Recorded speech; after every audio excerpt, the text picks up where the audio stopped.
नमस्कार, शिल्पा स्मार्ट क्रिएशनमध्ये आपले खूप खूप स्वागत। आज आपण गुढीची डबल लेयरची साडी कशी शिवायची ते पाहणार आहोत। Design number 2। चला तर मग सुरुवात करूया। त्यासाठी मी येथे 1 मीटर फॅब्रिक घेतलेला आहे। त्यानंतर आपण ह्या कापडातून 4 इंचावर मार्किंग करून तेवढा कापड कट करून घेणार आहोत। हा कापड कट झाल्यानंतर जो उरलेला फॅब्रिक आहे तो ओपन करून घ्यायचा आहे व 14 इंचावर मार्किंग करून घ्यायची आहे। अशा पद्धतीने मार्किंग करून झाल्यानंतर स्केलने हे सर्व पॉइंट्स जोडून घ्यायचे आहे व एवढा फॅब्रिक आपल्याला कट करून घ्यायचा आहे। कट करून झाल्यानंतर जो मोठा पार्ट आहे तो उलट सुलट बघून घ्यायचा आहे व मोठा पार्ट खालच्या साइडने ठेवायचा व त्यावर छोटा पार्ट ठेवून घ्यायचा आहे। अशा पद्धतीने व्यवस्थित अरेंज करायचे आहे। त्यानंतर ह्या साइडला आपल्याला लेस लावून घ्यायची आहे। तर ही लेस आपल्याला चारही बाजूंनी लावून घ्यायची आहे।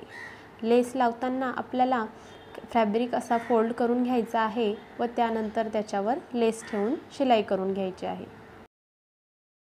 यापूर्वी मी याच चॅनलवर वेगवेगळ्या पद्धतीच्या हँडपर्स डिझाइनचे व्हिडिओ, मशीन बाबतचे व्हिडिओ अपलोड केलेले आहेत। त्यांची लिंक डिस्क्रिप्शन बॉक्समध्ये दिलेली आहे, तेही तुम्ही पाहू शकता।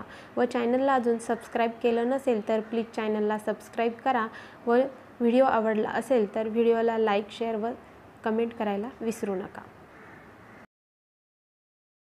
अशा पद्धतीने आपण चारही बाजूंनी लेस लावून घेतले आहे। त्यानंतर आपल्याला मोठा पार्ट खालच्या साइडने ठेवायचा आहे व छोटा पार्ट वरती व्यवस्थित अरेंज करून हे दोन्ही पार्ट वरच्या साइडने अशा पद्धतीने जोडून घ्यायचे आहेत। त्यानंतर आपल्याला मेन फॅब्रिकला वरच्या साइडने 5-5 इंचावर मार्किंग करून घ्यायचे आहे। आता हे मार्किंग करून झाल्यानंतर याचे आपण प्लीट्स घेणार आहोत। त्यासाठी फर्स्ट मार्किंग पासून अशी ही प्लीट्स घ्यायची आहे। तर ही प्लीट पहिल्या लेसच्या शेजारी आली पाहिजे। अशा पद्धतीने याला आपण पिनअप करून घेऊया। त्यानंतरच्या सगळ्या प्लेट्स पण अशाच घ्यायच्या आहे व त्या सगळ्या प्लेट्समध्ये अर्धा इंचाची मार्जिन ठेवायची आहे, अंतर ठेवायचे आहे। सगळ्या प्लेट्स घेतल्यानंतर लास्टची जी प्लेट्स आहे त्याला आपण मध्य सेंटरला घेऊन अशा पद्धतीने पिनअप करायचे आहे व सगळ्या प्लेट्स अगदी व्यवस्थित अरेंज करून घ्यायच्या आहे। पिनअप करून झाल्यानंतर वरच्या साइडने आपल्याला शिलाई करून घ्यायची आहे। त्यानंतर आपण खालच्या प्लेट्स व्यवस्थित अरेंज व्हाव्या म्हणून येथे प्रेस करून घेणार आहोत। त्यानंतर आपल्याला गुढीला वरच्या साइडने कॅप बनवून घ्यायची आहे। त्यासाठी आपण जो 4 इंच फॅब्रिक कट करून घेतला होता तो येथे वापरून घ्यायचा आहे। आता आपल्याला गुढीला वरच्या साइडने कॅप बनवून घ्यायची आहे। त्यासाठी आपण वरच्या साइडचे हे माप मोजून घेऊया। इथे आपले हे 4 इंच आलेले आहेत। त्यासाठी आपल्याला एक फॅब्रिक लागणार आहे, त्याचे माप मी 5x4 इंच घेतले आहे। अशा पद्धतीने उलट ठेवून त्याच्यावर स्टिच करून घ्यायचं आहे व एक टॉप स्टिच टाकून घ्यायची आहे। आता आपण यांना नॉड लावून घेणार आहोत। त्यासाठी मी येथे 20 इंचच्या 2 नॉड घेतलेल्या आहेत। त्या नॉडला आपल्याला खालच्या साइडने लटकन बनवून घ्यायचे आहे। त्यासाठी मी येथे 3.5x3.5 इंच असलेला फॅब्रिक घेतला आहे। तर व्हिडिओमध्ये दाखवल्याप्रमाणे हे लटकन मी बनवून घेतले आहे। दोन्ही नॉडला लटकन लावून झाल्यानंतर जो आपला हा मेन फॅब्रिक आहे त्याला वरच्या साइडने अर्धा इंचावर मार्किंग करून तेथे आपल्याला ह्या नॉड जोडून घ्यायच्या आहेत।